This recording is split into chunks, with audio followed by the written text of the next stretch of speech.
বন্ধুরা শুভ দুপুর। তো আজ আমি স্কুল থেকে এসে রান্না করে স্নান করি। আর স্নান করে নিলাম, স্নান করে রান্না করে ঢুকছি আর কি। তো চলুন আজ রান্না বান্না দেখিয়ে দিই আজকে কি রান্না করছি, কি মেনু আছে। তো ততক্ষণ সকলে ভালো থাকবেন। তো চলুন লেটস গো। হ্যালো বন্ধুরা, এই ব্যস্ত মুখর জীবনে এই দেখুন স্কুল থেকে এসে ঝটপট আমার ছেলেকে 5টা রুটি এবং রুটিটা ছিঁড়ে দিতে হয় ওকে। ও আবার হাতে করেও ছিঁড়বে না, 4 টুকরো করে একটুখানি গুড় দিলাম, ও নিয়ে যাবে স্কুলে খাবে। অ্যান্ড ডিম ভাজাটা ছাড়া হয়ে গেল, রুটির মধ্যে দিয়ে দিলে হতো, কিন্তু ওকে বেছে বেছে খেতে হবে। ছেঁড়া রুটির সাথে ডিম টুকরোগুলো কোথায় ঢুকে যাবে তার নয় ঠিক। আর এটাতে দিলাম, ও ঘুগনি দিয়ে খেত। তো আমারই কোনো এক কলিগ বলল যে জন্ডিস থেকে উঠেছে, তো ওটাতে ঘুগনিতে বাসন্তী রং থাকে, রোজ ঘুগনি দিস না। তো এটার আমি প্যাকেটিং করে দিয়েছি, খুলছি না। এই দেখুন আমার জন্য একটুখানি পোস্ত লাগিয়ে রাখলাম, হাজব্যান্ড তরকারি আরে খেতে পারে। তো একটুখানি ও ডুবডুবে করে পোস্ত খেতে লাইক করে, কম পোস্ত দিলে ও তখন একটা আলু দিয়ে করে দিতে হয়। তো একটা আলু, একটা টমেটো, পেঁয়াজ দিলাম না, কখন খাবে টকে যায় যদি। আর ওই বড়ি ফোড়ন দিয়ে একটুখানি পোস্ত। তো পোস্ত, ডিম ভাজা, রুটি, গুড়, এই আমার ছেলের টিফিন। তারপরে এখন রান্না হবে। হাজব্যান্ড গেছে মাঠ, আমাকে একটু মাছ দেখতে কেওটপাড়া যেতে হবে।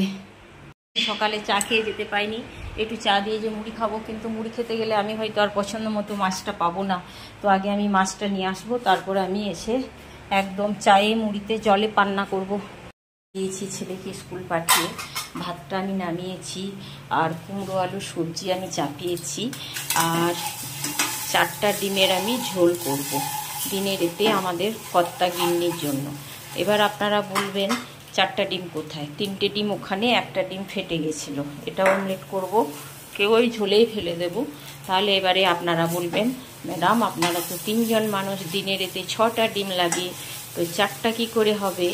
তো আপনাদেরকে বলি, ছেলে স্কুল গেছে, ওতে সে আর ভাত খেতে চায় না। অ্যান্ড কাল যে চিকেন হয়েছিল ওর জন্য আমাকে সবসময় ছাদা রাখতে হয়।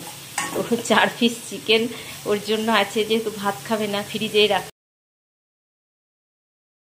আমি চড়িয়ে দিয়েছি। এই দেখুন এইটুকুনি তেলেই আমি রান্না করব, বুঝতে পারছেন তো কতটুকুনি।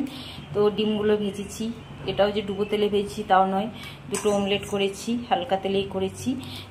4 পিস আলু আছে, আর একটা টমেটো দিতাম, কিন্তু আর দেবো না, টকটক হয়ে যাবে। একটা টমেটো এই যে মিক্সিতে আদা পেঁয়াজ রসুন টমেটো পেস্ট করে দিয়েছি, আর জাস্ট জিরে পাউডার আর একটু মিট মশলা। আর এই যে কস্তুরি পাতা আমার আছে, সে ডিম মাছ মাংস আমি যাই রান্না করি না কেন, আমি কিন্তু সবেতে একটু কস্তুরি পাতা দিই। মানে মনে হয় আঁশটে গন্ধটা যেন মরে যায়। তো শুকনো লঙ্কা কাল থেকে নেই, আর আনাও হয়নি আজও। হাজব্যান্ড মাঠ গেছে, আমার বাইরে বৃষ্টি হচ্ছে, এতক্ষণে যাওয়া যাবে না, নইলে একটুখানি শুকনো লঙ্কা ফোড়ন দিতাম। তো আমি তো জানেন পেঁয়াজগুলো কষি না, পেঁয়াজ কষতে গেলে অনেক তেলের দরকার হবে, তেল আমি খাবো না। তো শুধু আদা রসুন থেতোটা আমি দিয়ে দেবো। পেঁয়াজটা এতেই আমি ওই লবণ দিয়ে মানে একটু নেতানো ভাপ করে দেবো। তারপর কিন্তু আমি মশলার পেস্টটা ঢেলে কষতে থাকবো।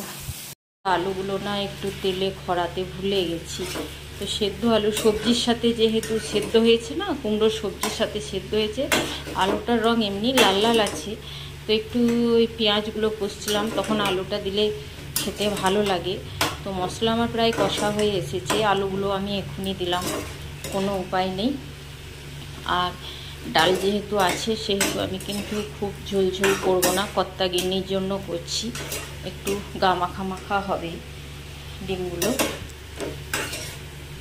কাশ্মীরি লঙ্কা গুঁড়ো ইউজ করতাম, ছেলের আমার যা বুঝি শরীর খারাপ, আমি আর ওইসব ইউজ করি না বন্ধুরা।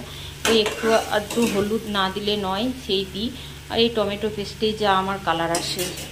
মশলা আমার কষানো হয়ে গেছে, এবার আমি ডিমগুলো ফেলে দেব। আপনাদেরকে যেটা বলা হয়নি, আমি ডিমের অমলেট কিন্তু শুধু ডিমের করি না, আমি এর মধ্যে পেঁয়াজ লঙ্কা কুচো দিয়েছি, তাছাড়া খেতে আমার ভালো লাগে না। আর এই ডিমগুলো লবণ হলুদ দিয়ে যখন তেলে ভেজেছি, আমি কিন্তু কাঁটা চামচ দিয়ে ফুটো করে নিয়েছি, কারণ ডিমের তো এমনি নিজস্ব কোনো স্বাদ নেই। তো ডিমের ঝোল দেখবেন খুব একটা ভালো হয় না, যে কারণে পাতলা ঝোল করলে তো আরোই ভালো হয় না। তো কি বলবো, যে ওই কাঁটা চামচ দিয়ে ফুটো করে আমি কিন্তু লবণ হলুদ দিয়ে ভেজেছি। আজকে আজকের মেনু যেটা হলো বন্ধুরা, ভাত হয়েছে, কুমড়ো, ছোলার ডাল, যেগুলো মানে বিউলির ডাল নয়, ভাঙা ডাল নয়, মানে গোটা ছোলা যেগুলো ভিজিয়ে খায়, সেই ছোলার ডাল আলু দিয়ে একটা সবজি হয়েছে, ডাল হয়েছে, আর একটুখানি পোস্ত ছেলেকে স্কুলে করে দিলাম, রুটির সাথে খাবে করে একটু পোস্ত রেখেছি, আর এই এগ কারি, আর পড়ে গেল ঢাকনাটা, আর এই যে আমের আচার আছে, আর কিছু নেই। তো শুভ দুপুর, সকলে ভালো থাকবেন, টাটা।